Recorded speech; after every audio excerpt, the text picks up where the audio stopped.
제가 요즘 특히 지금까지 많은 분들과 특히 부모님들과 대화를 나누다 보면 한 가지 꼭 깨닫게 되는 게 있습니다. 한 가지 느끼게 되는 특징이 하나가 있는데 특히 젊은 부모님일수록 많이 그걸 느낍니다. 부모님들이 자녀들을 볼 때 항상 미안하다는 말을 굉장히 많이 하는 것을 듣게 됩니다. 특히 부모님들이 더 젊을 때 아니 애 태어난 지 얼마 되지도 않았는데 계속 미안하다고 우리 애들한테 미안하다고 그렇게 말을 많이 합니다. 내 자식에게 돈을 많이 주지 못해서 미안하고 자식과 시간 많이 보내지 못해서 미안하고 해주지 못한 게 많아서 미안하다 이렇게 말을 많이 하시는데요. 그런데 제가 한 가지 또 놀랍게 느꼈던 것은 신앙의 문제에 와서는 미안함을 전혀 느끼지 않는다는 겁니다. 자식에게 내가 신앙의 유산을 물려주지 못해서 미안하다는 말을 한 적을 들은 적이 없고 내가 하나님께 더 사랑하지 못해서 하나님께 더 순종하지 못해서 미안하다 자식에게 그런 마음을 들은 적이 없고 내가 자식이 보기에 좋은 신앙인의 모습을 보여주지 못해서 참 미안하다 그런 미안함은 제가 들은 적이 없었습니다. 왜냐하면 많은 부모님들이 어떤 생각을 하냐면 신앙적인 문제는 다른 문제보다 자식에게 그렇게 중요하지 않다고 여기기 때문에 그런 것 아니겠습니까? 자식의 영적인 문제보다 학교 문제나 돈의 문제나 단순히 부모가 함께 시간을 보내주는 그런 문제, 건강 문제 이런 게 훨씬 더 중요하다고 생각하기 때문에 자식에게 신앙적인 모습을 제대로 보여주는 것에 대해서 보여주지 못한 것에 대해서 죄책감을 가지질 않는 겁니다. 그런데 우리 반드시 아셔야만 됩니다. 여러분의 자녀들에게 부모님이라면 가장 미안하게 하다고 느껴야 되는 것은 무엇이냐면 부모의 영성이 잘못되었을 때 그걸 가장 미안하게 느끼셔야만 됩니다. 부모의 영성이 성장하지 못하고 신앙이 자라나지 못하고 아주 어린 나이의 신앙으로 남아있을 때 그 신앙을 보여주는 것을 창피하게 여겨야만 되는 겁니다. 자식에게 주어야 되는 가장 중요한 것은 돈이 아니라 영성이기 때문에 그렇습니다. 그래서 여러분 지금이라도 여러분이 자녀에게 남길 수 있는 그런 영적인 유산에 대해서 우리가 잘 깊이 생각을 해보시기 바랍니다. 자식은 저도 우리 부모님이 신앙인이시고 그러면서도 저도 계속 배우는 것이지만 부모를 보면서 영적인 삶이 무엇인지 배우게 되고 부모를 보면서 그 뒤를 따라가게 되어 있는 게 자식의 삶이기 때문에 그렇습니다. 아무리 부인하려고 해도 어쩔 수가 없이 부모의 뒤를 따라가게 되어 있습니다. 자식들이 하나님을 섬기는 삶, 도덕성을 지키는 삶, 어려움에도 포기하지 않는 삶, 영적인 삶의 그 삶의 높은 기준을 가지고 영적인 삶을 살아가는 모든 것들은 부모님으로부터 영향을 받고 살아간다는 사실입니다. 특히 우리가 기억해야 될 것은 아버지의 역할은 엄청나게 중요합니다. 어머니보다 아버지에게 자녀들이 더 많은 영향을 받고 살아간다는 것은 단순히 우리가 하나의 연구 결과뿐만 아니라 수많은 연구 결과도 나와 있고 그것은 성경에서도 굉장히 계속해서 말씀을 하는 겁니다. 자녀들에게는 아버지의 영향, 영적인 영향은 엄청나게 중요합니다. 그래서 여러분의 삶을 한번 돌아보시길 바랍니다. 나는 어떤 부모인가? 우리 집안에서는 아버지는 영적으로 올전히 서 있는가? 나는 아버지는 하나님과 동행하며 살아가고 있고 하나님과 동행하는 여러분의 삶을 여러분의 자녀들이 물려받기를 원하는 그런 삶을 나는 살고 있는가? 그 질문을 하고 만약에 아니라면 우리 이제부터라도 영성을 온전히 쌓으시기 바랍니다. 내 자녀가 내 뒤를 그대로 따라와도 될 만큼 나 그래도 괜찮은 영적인 삶을 열심히 살았다. 이런 마음을 가질 수 있을 만큼 최선을 다해서 하나님과 동행하시고 하나님 안에서 영적으로 성장하시기 바랍니다. 하나님의 능력을 붙잡고 일어서시기 바랍니다. 그렇지 않고 만약에 우리가 영적으로 계속 주저앉아 있다면 여러분의 자녀들도 100%는 아니지만 당연히 여러분의 영향을 많이 받아서 더 부모의 힘을 얻어서 같이 일어설 수 있는 것도 부모의 힘을 받지 못하고 그 뒤를 따라가지 못하고 영적으로 주저앉을 수 있는 그런 가능성이 굉장히 높다는 사실입니다. 그래서 우리 부모의 영향력, 부모의 단순히 돈 주는 거 정신적인 그걸 다 뛰어넘어서 영적인 영향력에 대해서 우리가 반드시 기억을 했으면 좋겠고요. 우리가 오늘 말씀을 보면서 부모, 특히 아버지의 잘못된 영적인 리더십, 영적인 아버지의 영적인 삶, 영적인 것이 무너졌을 때 얼마나 자녀들에게 악영향을 미치게 되는지 그것을 우리가 오늘 보도록 하겠습니다. 우리가 지난 시간에 나눈 것을 기억하면 창세기 33장의 마지막에는 야곱이 이제 세겜으로 가면서 끝이 납니다. 야곱이 형 에서를 만나기 전에 하나님과 씨름하고 이스라엘이라는 새로운 이름도 얻고 하나님께서 다 도와주신다, 에서로부터 지켜주신다는 것도 다 체험하게 됐습니다. 그 다음에 에서는 야곱에게 자기 있는 곳으로 함께 가자고 했지만 야곱은 그러겠다고 말하고서는 거짓말로 그러겠다고 하고서는 다른 곳으로 갑니다. 야곱은 에서가 이제 떠나자 하나님과 한 약속을 지키기 위해서 거짓말하고 하나님과 약속을 지키기 위해서 그 베델로 가지 않고 또 거짓말한 것도 모자라서 하나님께 불순종해서 세겜으로 갑니다. 야곱이 세겜으로 간 이유는 세겜이 비옥한 땅이었기 때문에 그렇고 야곱이 가지고 있는 많은 가축들, 짐승들을 먹일 수 있는 비옥한 땅이, 비옥한 풀들이 있었기 때문에 그렇습니다. 그래서 야곱은 세겜에 머물면서 이렇게 땅을 사고 또 그 위에 제단을 쌓은 다음에 이렇게 생각을 했습니다. 나 비록 베델까지 가지는 않았지만 나 그래도 가나안으로 돌아왔지 않습니까? 나 이제 할 수 있는 거 다 하지 않았습니까? 이 정도면 충분하지 않습니까? 나 이제 베델로 가지는 않지만 세겜에 정착할 것이고 다시는 이곳을 떠나질 않을 겁니다. 그런데 야곱이 이런 마음을 갖고 살아가고 있었지만 야곱이 모르는 게 한 가지가 있었는데 이 모습을 자식들이 다 보고 있었다는 겁니다. 자식들은 그런 야곱의 영향을 받으면서 조금씩 성장하고 있었습니다. 야곱처럼 하나님의 뜻에 불순종하면서 합리화했고 야곱처럼 거짓말도 식은 죽 먹기처럼 굉장히 쉽게 하면서 그렇게 살아갔습니다. 야곱의 영향을 받은 자녀들 때문에 야곱은 이제 예상하지 못한 엄청난 고난의 결과를 맞이하게 됩니다. 그리고 그 엄청난 고난은 이 야곱의 자식 중 한 명인 디나 딸이 이 세겜 성으로 떠나면서 시작을 합니다. 1절에서 4절은 이렇게 말씀을 합니다. 레아가 야곱에게 낳은 딸 디나가 그 땅의 딸들을 보러 나갔더니 히위 족속 중 하몰의 아들 그 땅의 주장 세겜이 그를 보고 끌어들여 강간하여 욕되게 하고 그 마음이 깊이 야곱의 딸 디나에게 연연하며 그 소녀를 사랑하여 그의 마음을 말로 위로하고 그의 아버지 하몰에게 청하여 이르되 이 소녀를 내 아내로 얻게 하여 주소서 하였더라. 자, 우선 야곱이 했던 선택 중에 하나가 무엇이었냐면 도시가 보이는 곳에 자리를 잡은 겁니다. 창세기 33장 18절에 이렇게 말씀을 합니다. 야곱이 밧단 아람에서부터 평안히 가나안 땅 세겜 성읍에 이르러 그 성읍 앞에 장막을 치고, 그 성읍 앞에 장막을 친 것은 누구의 선택이었느냐? 야곱의 선택이었습니다.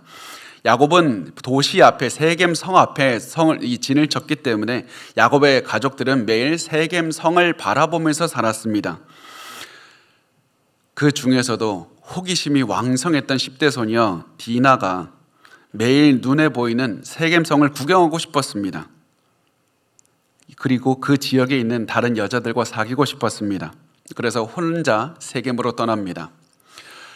만약에 디나가 이 어머니 레아에게 집 떠나서 나 세겜성에 가도 되냐고 물었다면 절대 못 가게 했을 겁니다. 그래서 디나는 어머니 몰래 혼자 세겜성으로 떠나갔습니다. 사실 이거 큰 대수냐고 우리가 생각할 수 있지만 이 당시에는 엄청난 일이었습니다. 우리 시대에는 여자가, 특히 한국에서는 밤에 여자 혼자 돌아다녀도 안전하지만은 굉장히 이 당시에는 위험한 행동이었습니다. 결혼할 나이가 된 여자가 밖에 나갈 때는 그래서 반드시 보호자와 동행하는 것이 상식이었습니다. 그래서 어머니가 알았다면 이 디나가 못 가게 말렸을 것이고, 그래도 디나가 나가겠다고 했다면 오빠들과 함께 나가게 했을 겁니다. 그런데 디나는 혼자 나갔고 결국 세겜의 왕에게 강간을 당하게 되었습니다. 이 말씀을 보고 많은 사람들은 디나를 탓합니다. 부모에게 말하지 않고 나가는 그런 철없는 딸이 어디 있냐고. 그런데 성경은 놀랍게도 디나가 아니라 야곱을 탓합니다. 야곱의 잘못이었다고 말을 합니다. 그 사실을 잘 드러내기 위해서 1절에 디나를 이렇게 소개하는 겁니다. 레아가 야곱에게 낳은 딸 디나. 그냥 디나라고 하지 않고 레아가 야곱에게 낳은 딸이다. 야곱에게 디나를 돌봐야 되는 그런 의무가 있었다는 겁니다. 그렇다면 아버지 야곱에게는 어떠한 책임이 있었는가? 두 가지만 보면, 첫 번째, 야곱은 베델이 아니라 세겜이라는 잘못된 곳에서 선택해서 살게 했습니다. 그리고 그 세겜에 살면서, 세겜 성 앞에 살면서 세겜 성을 자녀들에게 계속해서 보여준 겁니다. 너희들 이 세겜 성으로 들어가서는 안 된다고 말은 하지만 계속 눈으로 계속 보여주면서 그 눈을 통해서 세겜 성으로 가고 싶다고 만드는 그런 욕구를 넣어줬던 겁니다. 아이들의 눈에 잘못된 것을 계속해서 보여주면서 그것 따라 하지 말라고 하는 것만큼 잘못된 부모, 무책임한 부모도 없습니다. 자녀가 올바른 영성을 얻기 원한다면 자녀에게 올바른 것들, 올바른 영적인 것들을 보여줘야만 됩니다. 특히 여러분의 몸을 통해서, 삶을 통해서 올바른 삶을 보여주어야만 됩니다. 내 부모는 계속 잘못 살면서 너희는 나처럼 살면 안 된다, 이렇게 해서는 자녀들이 절대로 따라오질 않는 겁니다. 이것이 야곱이 했던 첫 번째 잘못이었고, 두 번째, 야곱은 자녀들에게 거짓말하는 모습을 계속 보여주었습니다. 하나님께서 이스라엘이라고 이름까지 바꾸어준 아버지인데, 하나님의 사람인데 거짓말을 계속했던 겁니다. 에서에게도 거짓말하고 하나님과 한 약속도 어기고 베델로 가지 않고 세겜으로 갑니다. 그렇게 계속해서 잘못되고 약속도 어기고 거짓말하는 거 보여주면서 자녀들에게 너희 도덕적으로 살지 않아도 돼, 거짓말해도 괜찮다, 이런 메시지를 전달한 겁니다. 아버지는 자녀들에게 도덕적인 기준이 됩니다. 삶의 기준이 되는 사람입니다. 그래서 이 아버지의 삶 자체를 통해서도 자녀들에게 잘못된 길로 이끌었던 겁니다. 그래서 이 두 가지를 보여주면서 디나가 잘못된 길로 가고, 그 뒤에 또 야곱의 아들들이 잘못된 길을 우리에게 보여주면서 성경은 우리에게 계속해서 말씀합니다. 부모님들은 부모의 선택이 자녀들에게도 엄청난 영향을 준다는 사실을 기억하라. 부모의 선택은 자녀들에게도 영향을 주는 것이다. 부모는 나 그런 의도가 없었다고, 나 그냥 나 스스로만 이게 자신에 대해서만 선택을 했고 자녀에게 악한 영향을 줄 의도가 없었다고 아무리 말을 한다고 할지라도 자녀는 부모의 모든 선택에 영향을 받을 수밖에 없습니다. 그래서 여러분이 하는 선택 하나하나에 주의를 기울이셔야만 됩니다. 여러분이 하는 모든 선택에는 반드시 그 결과가 따른다는 사실을 기억하시고 반드시 내가 할 수 있는 최선의 선택을 해야 됩니다. 가장 좋은 선택을 부모님들은 해야 되는 의무가 있는 겁니다. 그러면 어떠한 선택을 해야 됩니까? 내가 처한 상황에서 어떤 선택이 가장 좋은 선택입니까? 간단합니다. 말씀 읽고 기도하십시오. 기도하는 선택을 하셔야만 됩니다.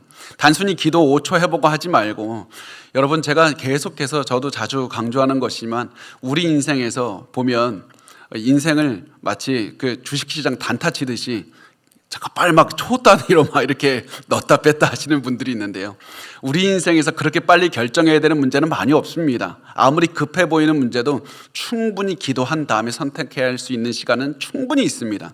여러분, 어떠한 선택을 하든지 기도해보고 하십시오. 학원을 가야 되느냐, 아이가 말아야 되느냐, 이 여행을 가야 되느냐 말아야 되느냐, 기도해보고 하십시오. 대신 하나님 여행 가야 된다고 말씀해 주셔야 돼요, 이렇게 답은 정해놓지 말고 항상 기도한 다음에 선택을 한다. 그게 우리 집안에 반드시 선택하는 방법이다. 아이들에게도 알려주시고 여러분에게도 그렇게 하셔야만 됩니다. 그렇게 하면 무엇이 느느냐? 그때 바로 영성이 세워지는 겁니다. 부모의 영성은 부모님이 하나님께 기도하고 하나님의 능력에 의지해서 살아갈 때 영성이 세워지고, 그때 그 영성을 자녀들이 바로 질투하고 나도 그 영성을 나도 받고 싶습니다, 갈구하게 되고 그 영성을 따라서 살아가게 되는 겁니다. 여러분, 하나님의 능력만을 의지해서 기도하고 순종할 때 부모의 영성이 세워지고 자녀들에게도 영성을 물려줄 수 있는 그런 삶을 살게 되는 겁니다. 그리고 이때 기도하면서 선택해야 된다, 이 사실을 기억하고 이제 실천할 때 우리가 반드시 한 가지 기억해야 될 것이 있는데요, 그것은 우리가 좋은 선택을 해도 우리가 원치 않는 결과가 올 수 있고, 우리가 죄 가운데 잘못된 선택을 해도 좋은 결과가 올 수 있다는 사실입니다. 야곱이 세겜으로 올 때 막는 사람 아무도 없었습니다. 야곱이 배달로 가지 않고 세겜으로 왔을 때 오히려 비옥한 풀을 뜯으면서 짐승들을 잘 키울 수가 있었습니다. 하는 일마다 잘 됐습니다. 야곱은 잘못된 선택을 했지만 좋은 결과를 만났습니다. 그런데 우리가 동시에 기억해야 되는 것은 잘못된 선택은 반드시 잘못된 결과가 생긴다는 겁니다. 마귀는 여러분이 잘못된 선택을 할 때 당장엔 잘못된 결과를 주는 게 아니라 이 잘못된 선택이 최악의 결과를 낳아서 여러분의 가정에 최악의 상황으로 몰고 갈 수 있을 때를 기다리는 겁니다. 그래서 여러분이 최악으로 상처를 받고 가정이 흔들거릴 수 있는 그런 상황으로 몰고 가서 그때 그 죄의 결과를 터뜨리는 게 마귀의 일입니다. 그래서 당장 눈앞에 내가 이런 선택을 했더니 안 좋은 결과 같다, 이런 선택을 했더니 좋은 결과 같다, 여기에 흔들리지 말고 항상 나는 하나님을 의지하는 선택, 난 항상 영성을 키우는 선택, 내 자녀들에게 드러내도 내 자녀들에게 물려주고 싶은 그런 인생을 살아가는 그런 삶을 매일 살아주셔야만 된다는 겁니다.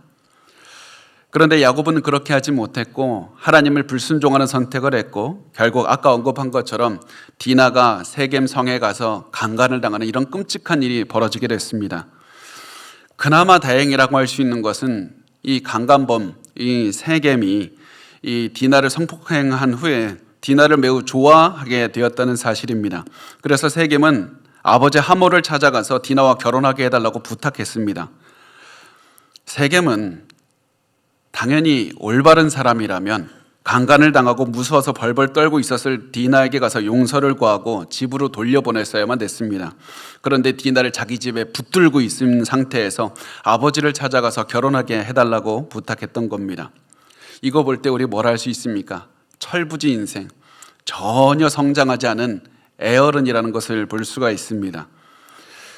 그런데 사실 어느 정도 우리가 또 이해할 수 있는 게 뭐냐면 이 당시에는 강간을 한 다음에는 그 강간한 여성과 남성이 결혼할 수도 있는 그런 상황들이 종종 벌어졌습니다. 그랬기 때문에 세겜도 내가 이렇게 나쁜 짓을 했지만 결혼하면 되는 것 아니냐, 그러면서 대수롭지 않게 여겼던 겁니다. 잘못된 것이지만 이 사람은 그 당시 사회에서 관습에서 그냥 내가 그만큼 내가 돈으로 내가 보상해주면 된다, 내가 그 집안에 내가 무엇인가 더 해주면 된다, 이렇게 생각을 했던 겁니다. 그래서 세겜은 디나나 야곱의 집에 대한 미안함보다는 그냥 결혼을 하고 싶다, 내가 돈 주면 되지, 이런 그 당시에 잘못된 풍습에 이 기반에서 생각을 하고 있었습니다. 그렇지만 하나님은 당연히 이런 모습을 정죄하시고 절대 용납하지 않으십니다. 그래서 하나님께서는 세겜을 당연히 벌을 하시지만 잘못된 야곱의 아들들이 잘못된 방식으로 이제 그 세겜을 벌하게 됩니다. 그래서 우리가 뒤로 가면 갈수록 분명히 세겜이 정말 나쁜 사람인데, 나쁜 놈인데요. 그런데 세겜보다 더 악랄한 나쁜 사람들이 나오는데 그 사람들이 야곱의 자식들, 야곱의 영향을 받은 야곱의 아들들이라는 겁니다. 하나님의 사람들이 더 악한 짓을 벌이는 이런 아이러니한 상황이 계속해서 드러나게 됩니다. 5절에서 7절 말씀을 보면 야곱이 그 딸 디나를 그가 더럽혔다 함을 들었으나 자기의 아들들이 들에서 목축함으로 그들이 돌아오기까지 잠잠하였고 세겜의 아버지 하몰은 야곱에게 말하러 왔으며 야곱의 아들들은 들에서 이를 듣고 돌아와서 그들 모두가 근심하고 심히 노하였으니 이는 세겜이 야곱의 딸을 강간하여 이스라엘에게 부끄러운 일 곧 행하지 못할 일을 행하였음이더라. 야곱이 자기 딸인데 성폭행 당했는데 그 소식 듣고 침착합니다. 아무 말도 하지 않습니다. 가만히 있습니다. 아들들이 집으로 돌아올 때까지 그냥 가만히 기다리고 있습니다. 여러분, 정상적인 아버지라면 이랬겠습니까? 당장 찾아가서 그 집안을 그냥 풍비박산으로 만들고 그냥 이 디나 찾아서 집으로 데려오는 게 맞지 않습니까?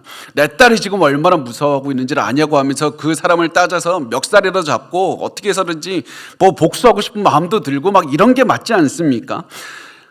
게다가 야곱은 이렇게 평소에 굉장히 좀 침착한 사람이 아닙니다. 뒤에 가면 요셉을 잃어버리는 그런 장면이 나오는데, 요셉을 잃어버리고서는 세상이 다 무너진 것처럼 심하게 우는 장면이 나옵니다. 야곱은 사랑하는 자식에게 무슨 일이 일어나면 이 큰일 난 것처럼 막 굉장히 가슴 아파하는 사람입니다. 그런데 여기에서는 야곱은 굉장히 침착합니다. 디나가 강간을 당했는데 침착할 수 있는 이유가 무엇이냐면 악한 아버지였기 때문에 그렇습니다. 디나에게 무슨 일이 일어나든 상관하지 않았습니다. 왜 그랬을까요?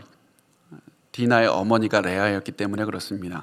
자기가 사랑하지 않는 여인의 딸, 그래서 관심 없었던 겁니다.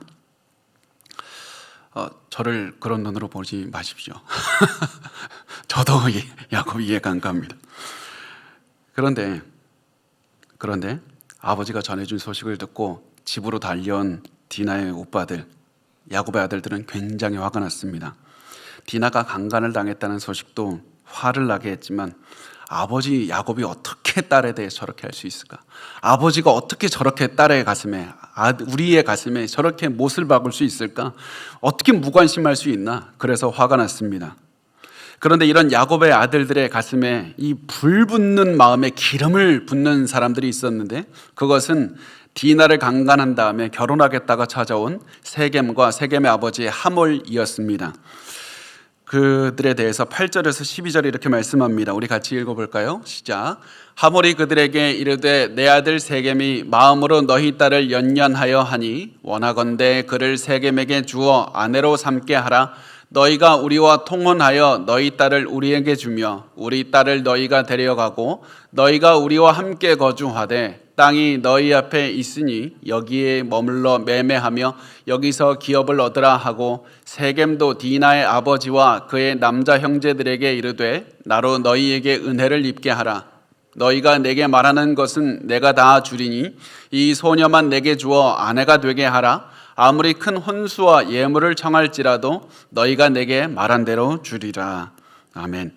자, 여기서 보면 세겜과 하몰이 한 말을 잘 보면 중요한 하나가 빠졌습니다. 미안하단 말이 없어요. 어떠한 사고도 하지 않습니다. 마치 아무런 일도 없었다는 듯이, 디나가 마치 이 집에 있는다는 듯이, 사실은 자기 집에 감금해 놓고 인질처럼 붙잡고 있으면서 집에 돌려넣어 주었다는 듯이 지금 이렇게 행동하면서 대화를 시작하고 있는 겁니다. 그런데 이 두 사람은 디나에 대한 미안함이나 어떠한 얘기도 꺼내지 않고 단순히 그냥 결혼하게 해달라, 내가 돈 주겠다, 내가 그냥 당신들이 원하는 것은 무슨 값이라도 치를 테니까 이 집 딸 디나를 달라고 하는 겁니다. 그리고 이번 결혼을 세겜과 디나 이 두 사람에게서만 끝내지 말고 우리 성 사람들과 당신네 아들들 같이 결혼하면 당신네들 이득될 것 아니냐? 우리가 여기에서 당신들이 원하는 곳에서 먹고 살고 정착하면서 장사하면서 살게 해주겠다, 땅 매매하게 해주겠다, 막 이렇게 얘기를 합니다.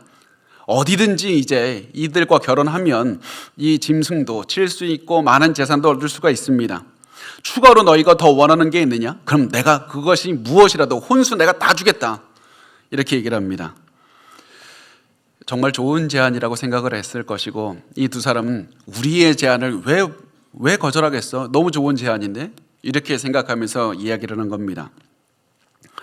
그런데 이 말을 들은 야곱의 아들들은 분개했습니다.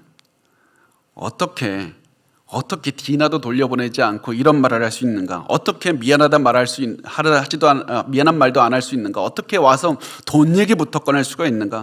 돈이면 다 된다고 생각하는 저런 사람들이 다 있는가? 디나를 돈으로 사겠다는 말인가? 우리 집이 이 딸이 강간당한 다음에 그냥 돈 주면 그냥 다 무마가 되는 집안인가? 우리 디나를 지금 몸 파는 여자라고 여기고 있고 우리 집안을 뭘로 받기에, 지금 나를 뭘로 받기에 명예가 실추당했다, 이런 생각을 한 겁니다.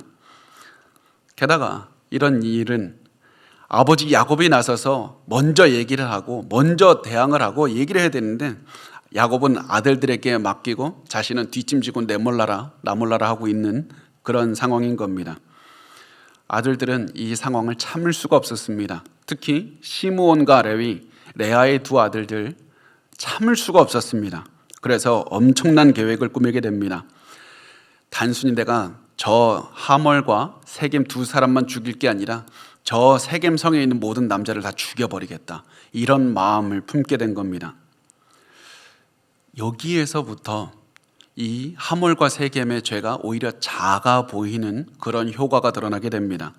하몰과 세겜은 엄청난 죄를 진 겁니다. 특히 세겜은 강간한 것은 엄청난 죄인 겁니다. 그렇지만 이제 와서는 그 잘못을 어떻게 해서든지 내가 이 문제를 해결해 보겠다는 마음을 가지고 있습니다. 자신들이 하는 말에 솔직하게 제안합니다. 숨기는 거 없이 솔직하게 나와서 자기들이 원하는 것을 다 제안했고 디나도 책임지고 결혼하려고 했습니다. 그런데 야곱의 아들들은 오히려 계략을 씁니다. 속이려고 합니다. 동생과 자기 집안이 겪은 수모에 대한 복수하려고만 하는 그런 마음을 가지고 이 상대방을 몰살시키려고 하는 엄청난 계획을 세우려고 하는 겁니다. 그것도 단순히 상대방을 죽이겠다는 것이 아니라 하나님이 주신 할례를 가지고, 하나님이 사랑과 언약의 상징으로 주신 할례를 가지고 상대방을 속이고 살육하려는 그런 악한 가슴을 가지고 지금 실행에 옮기고 있었던 겁니다.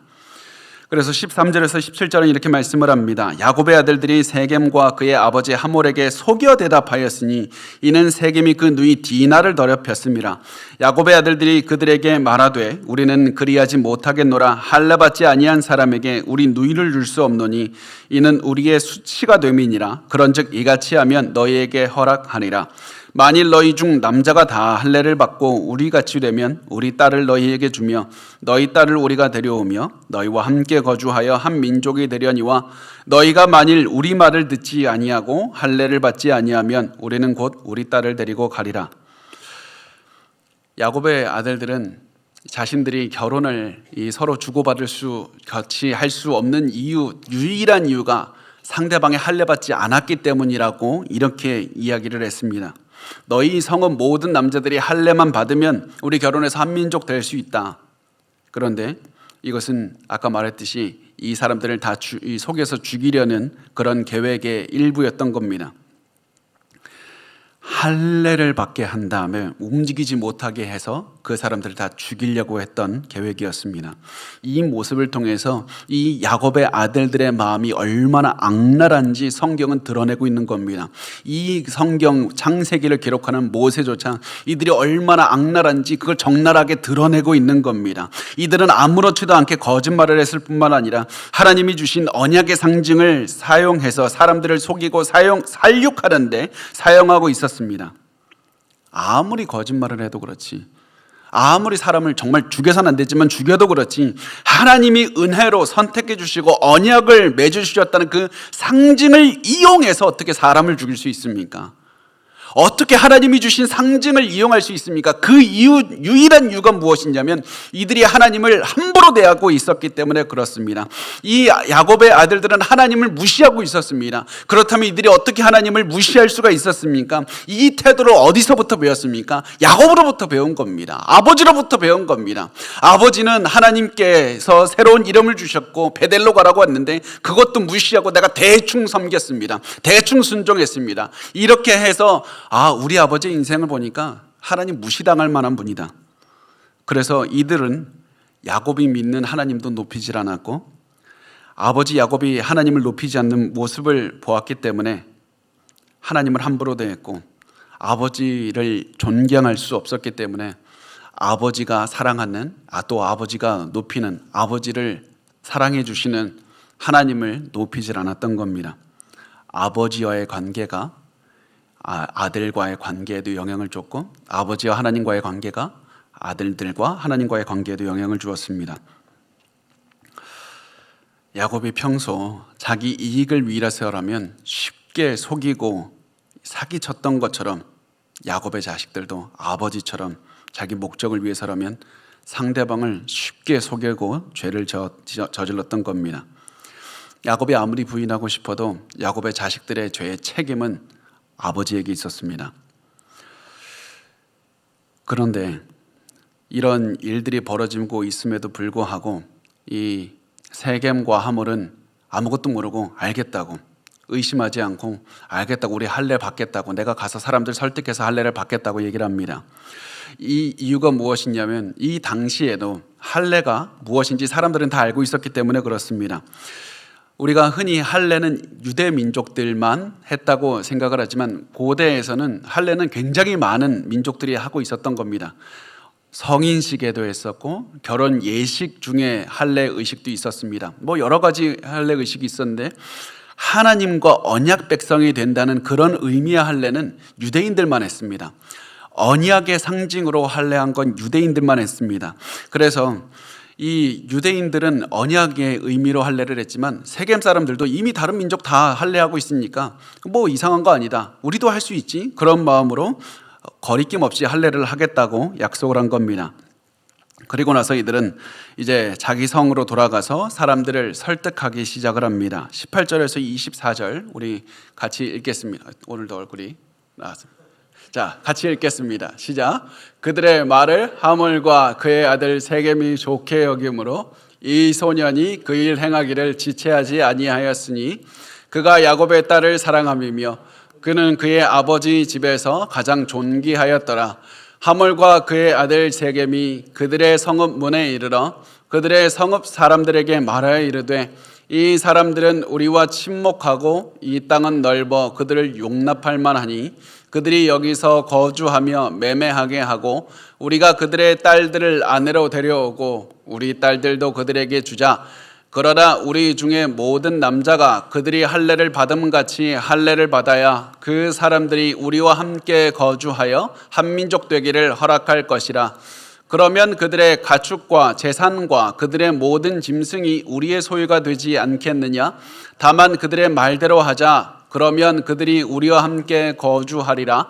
성문으로 출입하는 모든 자가 하몰과 그의 아들 세겜의 말을 듣고 성문으로 출입하는 모든 남자가 할례를 받으니라. 아멘.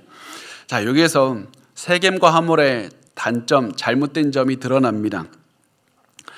세겜과 하몰은 세겜 지역에 야곱 일행을 수용할 공간이 얼마든지 있기 때문에 야곱 지가방과 결혼하자, 그렇게 결혼하면 그들이 가지고 있는 많은 가축들 우리의 것이 될 수 있다, 이렇게 해서 할례 받자고 설득을 했습니다. 저들의 소유가 우리의 소유가 될 수 있다고. 그런데 사실은 더 이들이 숨기는 것이 있었는데 저들에게 우리가 할례를 받으면 야곱 사람들에게 우리가 땅도 줘서 매매하게 할 것이고, 또 사실은 우리 세겜 우리 아들이 저 집안의 딸을 강간해서 결혼해야 되는 뭐 이런 문제 있다, 이런 것 다 숨기는 겁니다. 숨겨서 좋은 얘기만 해서 계속해서 일을 진행했습니다. 그런데 계속해서 비교되는 것은 세겜과 하몰의 죄가 엄청나게 큰 죄지만 이 야곱의 아들들의 죄보다 훨씬 작다는 것이고 야곱의 죄보다 작다는 겁니다. 이게 계속해서 나타나는 아이러니고 비극인 겁니다. 자, 그래서 결국 세겜과 하몰의 설득을 듣고 그 성 안에 있는 모든 남자들이 할례를 받았고, 이제 그 다음에 비극적인 일이 시작이 됩니다. 25절에서 29절에 보면 제3일에 아직 그들이 아파할 때 야곱의 두 아들 디나의 오라버니 시므온과 레위가 각기 칼을 가지고 가서 몰래 그 성읍을 기습하여 그 모든 남자를 죽이고 칼로 하몰과 그의 아들 세겜을 죽이고 디나를 세겜의 집에서 데려오고 야곱의 여러 아들이 그 시체 있는 성읍으로 가서 노력하였으니 이는 그들이 그들의 누이를 더럽힌 까닭이라. 그들이 양과 소와 나귀와 그 성읍에 있는 것과 들에 있는 것과 그들의 모든 재물을 빼앗으며 그들의 자녀와 그들의 아내들을 사로잡고 집 속의 물건을 다 노력한지라. 자, 이제 시므온과 레위가 이제 저 사람들이 돌아간 지 할례를 시작한 지 3일째가 되기만을 기다렸습니다. 아마 그 성의 남자들이 굉장히 많았기 때문에 남자들을 다 할례를 치르려면 3일이 걸렸을 것으로 예상을 합니다. 그래서 모든 남자가 할례를 받아서 고통 가운데 있을 때 이 두 사람은 시므온과 레위가 성으로 가서 모든 남자를 다 죽였고 디나를 제부로 데려올 수가 있었습니다. 자, 여기에서 한 가지가 또 드러나는데요. 디나를 집으로 데려왔다. 우리가 보기엔 당연하지 않습니까? 우리 눈으로 보면 디나를 집으로 온 게 당연한 선택인데 그 시대에는 당연하지 않을 수도 있었습니다. 아까 말씀드린 것처럼 그 시대에는 강간을 당한 것이 끔찍한 일이지만 그 사람과 결혼하는 일들도 이 벌어졌던 일들이었습니다. 그 남자와 결혼할 수 있는 기회도 있었습니다. 그래서 이제 디나는 자신을 범한 남자를 오빠들이 죽였으니까 디나에게 남은 선택은 뭐냐면 평생 독신으로 어쩔 수 없이 살아가는 것밖에 없었습니다. 그 당시에는 남자와 잠자리를 뭐 강제든 뭐 자의든 이 잠자리라는 경험이 있는 여자는 결혼하기 전에 반드시 내가 그런 경험이 있다라고 밝혔어야 됐고, 그 여자와 결혼하고 싶어하는 남자는 거의 존재하지 않았습니다. 그래서 이 사람을 죽이기 전에 반드시 시므온과 레위는 디나에게 물어보는 게 맞았습니다. 저 사람들 어떻게 할까? 너 결혼하고 싶어하니? 너희 뜻이 무엇이냐? 그런데 이들은 디나에게 묻지 않습니다. 왜 묻지 않습니까? 이들은 겉으로는 디나를 저들이 장녀처럼 취급하니까 내가 복수해야 되겠다 이렇게 말을 했지만 실제로는 디나의 감정이 전혀 중요하지 않았기 때문에 그렇습니다. 이 사람들에게는 야곱 집안의 명예가 중요했고 자기의 명예가 중요했고 복수하고 싶은 마음을 충족시키는 게 훨씬 중요했기 때문에 그렇습니다. 이 모습을 통해서 시므온과 레위가 무엇을 보여주냐면 자기 아버지 야곱의 마음과 닮았다는 것을 보여주는 겁니다. 비록 야곱은 사륙한 적은 없습니다. 그렇지만 다른 사람의 감정이나 그들의 마음은 야곱은 항상 없었고 자기 자신만의 이익, 나 자신만을 위한 생각, 이것만을 가득해서 살았던 야곱의 가슴을 자신의 아들들이 물려받았던 것을 보여주고 있는 겁니다. 야곱의 영성을 자녀들이 물려받았습니다. 그리고 일이 더 심각해지는 것은 시므온과 레위가 세겜 사람들을 몰살시켰다, 이런 소식을 나머지 형제들, 나머지 야곱의 자식들, 아들들이 듣게 되자 야곱의 아들들이 야 이제 일어나서 시몬과 레위를 따라서 약탈하러 가자 그러면서 다 같이 몰려가는 겁니다. 이미 시몬과 레위가 일을 시작했는데 여기서 어떻게 물러서냐? 우리 지금 여기서 한몫 챙겨야 돼. 그래서 되돌릴 수 없으니까 우리 동참하자. 챙길 거 다 챙겨야 된다. 그래서 그들은 마을에 있던 모든 짐승, 값어치는 물건들, 부녀자들, 자식들 뭐 다 약탈해 왔습니다. 그리고 이런 엄청난 일에 대한 소식을 야곱이 가장 나중에 듣게 됩니다. 여러분이 자녀들이 이런 짓을 벌였다는 것을 알게 되면 어떤 반응을 보이겠습니까? 무슨 굉장히 너무 허무하겠죠. 너무 화가 나겠죠. 너무 슬프지 않겠습니까? 너무 답답하지 않겠습니까? 굉장히 가슴이 아플 겁니다. 내가 자식들을 잘못 키웠나? 이게 가장 먼저 보이는 것이고, 미국에서 있다 보면 갑자기 생각나는 건데, 이 경찰들을 굉장히 혼란스럽게 하는 게 한국 부모님들의 반응인데요. 자식이 죽으면 항상 경찰들 앞에서 왜 한국 부모님들은 내 탓이라고, 내가 죽였다고. 그러면 이제 그 경찰들이 부모님이 죽이셨냐고 그러면서 이제 막 이 사태가 걷잡을 수 없이 커지는데요. 이게 사실 한국 부모님들의 모든 부모님의 마음입니다. 자식이 잘못하면, 조금이라도 잘못하면 내가 잘못 가르쳤나? 내가 부족한 점이 없나? 이렇게 돌아보고 하나님 앞에 가서 자식이 잘못해도 부모가 가서 회개하는 게 부모의 마음 아닙니까? 그런데 야곱은 그런 반응을 전혀 보이지 않습니다. 야곱은 이때 자기 자신에 대한 생각만 하고 있습니다. 이게 야곱의 바닥에 있던 영성이었기 때문에 그렇습니다. 그래서 창세기 34장 30절과 31절 우리 같이 읽어보겠습니다. 시작. 야곱이 시므온과 레위에게 이르되 너희가 내게 화를 끼쳐 나로 하여금 이 땅의 주민 곧 가나안 족속과 브리스 족속에게 악취를 내게 하였도다. 나는 수가 적은즉 그들이 모여 나를 치고 나를 죽이리니 그러면 나와 내 집이 멸망하리라. 그들이 이르되 그가 우리 누이를 창녀같이 대우함이 옳으니까. 아멘.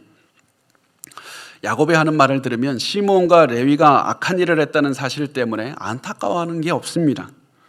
그냥 야곱에게는 하나님께서 주신 할례를 저들이 부당하게 사용했다는 사실도 중요하지 않았고, 시몬과 레위가 살육했다는 사실도 중요하지 않았고, 아들들이 노략질을 했다는 사실도 중요하지 않았습니다. 야곱에게 있어서 중요한 것은 단 하나, 자기 자신이었습니다. 나의 안위, 나의 생각, 내가 상처받고 내가 힘들었고. 그래서 야곱이 하는 말을 다시 한번 잘 들어보면 야곱은 이렇게 말합니다. 30절 말씀을 보면 이렇게 말씀을 합니다. 너희가 내게 화를 끼쳐 나로 하여금 이 땅의 주민국 가나안 족속과 브리스 족속에게 아치를 내게 하였더라. 나는 수가 적은즉 그들이 모여 나를 치고 나를 죽이리니 그러면 나와 내 집이 멸망하리라. 내가 힘들다, 내가 어렵다, 너네 때문에 내가 손해보게 됐다. 계속해서 나를 말하고 있는 겁니다. 내가 지금 하나님께 불순종해서 모든 비극이 일어났으니 내 책임이다가 아니라 너희 때문에 내가 손해를 보게 됐다. 너희 때문에 내가 계속해서 이런 어려움을 당하게 됐다. 시몬과 레위와 자식들에게 화를 내기만 하고 있는 겁니다. 어떻게 이렇게 되었습니까? 무엇부터 야곱에게 잘못이 시작되었습니까? 그것은 야곱이 계속해서 나 자신만에 대한 생각으로 평생을 살았기 때문에 지금까지 잘못 왔다는 것을 알 수가 있는 겁니다. 야곱은 평소부터 계속해서 다른 사람을 마음껏 속일 수 있었고, 속여도 양심의 가치가 없었고, 하나님의 말씀에 순종하지 않고 100% 순종하지 않고 불순종 어느 정도 50%만 순종해도 그래도 괜찮다고 느꼈던 것은 나 중심의 인생, 내가 전부, 내 계획, 나에 대한 생각, 나에 대한 염려, 나의 모든 생각들, 이 모든 생각이 야곱의 가슴에 가득해 있었기 때문에 야곱은 하나님을 포함한 모든 것을 생각할 수가 없었고, 결국 영성은 바닥에 있을 수밖에 없었고, 영성이 바닥이었던 야곱은 자녀들의 인생도 바닥으로 이끌 수밖에 없었던 겁니다. 우리도 야곱을 보면서 생각해야 됩니다. 나에 대한 생각, 나의 염려, 나의 계획, 나의 마음, 나의 상처, 나의 불안, 이런 것들로 마음이 가득하면 그 누구도 마음에 품을 수 없습니다. 하나님에 대한 상상도 할 수 없습니다. 자녀들을 생각하고 염려해 줄 수 없습니다. 특별히 어떤 사람이 악해서 그렇다기보다는 우리의 마음이 다른 것으로 가득 차 있을 때 우리는 하나님을 사랑하지 못하고 바닥의 영성을 가질 수밖에 없는 겁니다. 우리 야곱의 실패를 반복해서는 안 되지 않습니까? 야곱처럼 살아서는 안 됩니다. 그래서 우리 지금 해야 되는 건 올바른 부모가 되고 올바른 영성을 갖기 위해서 해야 되는 것은 우리 마음에 있는 나에 대한 생각을 버리시기 바랍니다. 내 생각, 내 계획, 내 시간, 내 생명, 내 건강, 내 사업, 내 돈, 이 모든 생각을 버리고 하나님께 다 맡기셔야만 됩니다. 하나님이 내 인생의 주인이십니다. 나는 하나님을 따라갈 뿐입니다. 하나님께 의지할 뿐입니다. 이런 마음으로 하나님만 바라보며 사셔야만 됩니다. 이렇게 해서 야곱이 자기 자신에 대한 생각만 가득하고 또다시 자식들에게 분노하고 있는 모습을 보면서 자식들은 같이 분노했습니다. 평생 자신만을 생각해온 아버지가 또다시 또 이런 모습을 보인다는 생각을 하니까 시몬과 레위가 또 자식들이 화를 내면서 얘기를 합니다. 그가 우리 누이를 창녀같이 대우함이 옳으니까. 아버지, 아무리 아버지가 중요해도 지금은 아니지 않습니까? 딸을 저렇게 대한 사람을 가만히 두는 것이 옳습니까? 아무리 우리가 사는 것이 중요해도, 먹고 사는 게 중요해도 우리 동생 저렇게 대우하는 것 보고 가만히 계실 겁니까? 미안함도 없이 돈 주겠다는 이 말 듣고 그냥 우리가 돈 받아들이면 안 되지 않습니까? 자식들은 아버지에게 강하게 말을 했고 그 말에 야곱은 아무런 말도 할 수가 없었습니다. 왜냐하면 그 이유가 두 가지가 있는데, 첫 번째는 그들의 말이 맞았기 때문이고, 두 번째는 또다시 야곱은 자기 자신에 대한 생각만 하고 있었기 때문입니다. 나 살려면 어떻게 해야 되지? 내 가족도 어떻게 하면 도망갈까? 무슨 선택을 해 살 수 있을까? 또 나. 여러분의 마음은 어떻습니까? 여러분의 가정은 어떻습니까? 우리 가정이 야곱의 가정과 같지는 않습니까? 그렇다면 나는 야곱처럼 살고 있는지 생각하시기 바랍니다. 나도 야곱처럼 나에게만 몰두해서 살아가고 있지 않는가? 자녀들이 부모님과 대화하고 싶다고, 하나님께서 너의 마음을 달라고 계속 얘기하는데 우리는 하나님께 가서 하나님, 내가 얼마나 힘든지를 아십니까? 내가 얼마나 염려하고 있는지를 압니까? 자식에게 가서는 내가 너희를 위해서 얼마나 노력하고 있는지를 아느냐? 내가 너희 때문에 얼마나 손해를 받고 내가 얼마나 희생했는지를 알아? 너희는 왜 그건 것도 모르냐? 그러면서 나에 대한 이야기, 나의 중요성, 이런 얘기만 하고 있지는 않습니까? 여러분, 우리 마음이 그렇다면, 나로 가득 차 있다면 야곱의 가정을 기억하셔야만 됩니다. 우리의 가정은 절대 야곱의 가정처럼 되어서는 안 됩니다. 그렇다면 우리 어떻게 이제 자녀들을 올바로 이끌 수 있는가? 우리 한 가지만 하시면 됩니다. 여러분, 부모님들이 하나님을 아버지로 올바로 섬기는 것에서부터 시작하셔야만 됩니다. 부모가 올바른 영성을 갖기 위해선 부모가 하나님을 올바른 아버지로서 대하는 것부터 시작을 하는 겁니다. 마치 3살, 4살짜리가 배고프면 부모 찾고 할 수 없는 거 찾으면 부모 찾듯이 우리도 계속해서 부모 찾으면서 하나님 찾으면서 하나님만 의지하면서 살아야만 됩니다. 나 아무런 힘도 없다는 마음으로 하나님만 의지하면 되는 겁니다. 그렇게 하나님을 의지하면 어느새 우리 마음에 있는 내 중심의 생각은 사라져 버릴 것이고 하나님 중심만 가득할 것이고 하나님만 의지하게 될 것이고 하나님만 바라보며 살게 될 겁니다. 이게 바로 올바른 영성입니다. 영성은 대단한 능력을 발휘하는 게 아니라 하나님만 의지하는 것입니다. 이렇게 우리가 올바른 영성을 세울 때 우리 올바른 부모가 될 것이고 하나님을 사랑하는 부모, 자녀들을 하나님께로 이끌 수 있는 그런 부모가 될 수 있을 겁니다. 제가 마지막으로 한 가지 말씀을 드리면, 제가 많은 권사님들과 대화를 해보면 부모님들에게 받은 상처들을 많이 갖고 있는 권사님들이 있는 것을 보게 됩니다.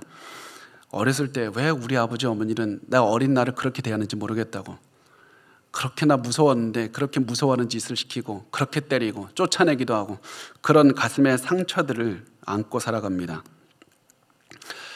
그런 모든 상처들을 갖고 있으면 자꾸 나에 대한 생각으로 가득 차게 됩니다. 이제 상처가 아니라 하나님께서 나의 인생을 이끌어 주셨습니다. 하나님이 나의 아버지가 되십니다. 그래서 하나님만을 생각하시고 하나님만을 의지하시고 이제 하나님께서 주시는 기쁨으로 살아가시는 그런 삶을 사시기를 원합니다. 그러면 여러분이 변하게 될 것이고, 자식들도 나도 모르게, 내가 억지로 끌지 않았는데 자식들도 부모님을 따라서 변화되는, 나도 우리 부모님처럼 살고 싶다고 열망을 가지는 그런 인생을 사시게 될 겁니다. 여러분, 부모에게 주어진 의미는 돈을 더 많이 버는 것도 아니고 건강하게 살고 잘 나가는 게 아닙니다. 자녀가 꿈꾸는 인생을 살아가는 게 부모님에게 주어진 임무입니다. 여러분, 그 영성 있는 인생, 여러분이 그런 인생을 오늘부터라도 사시길 바랍니다.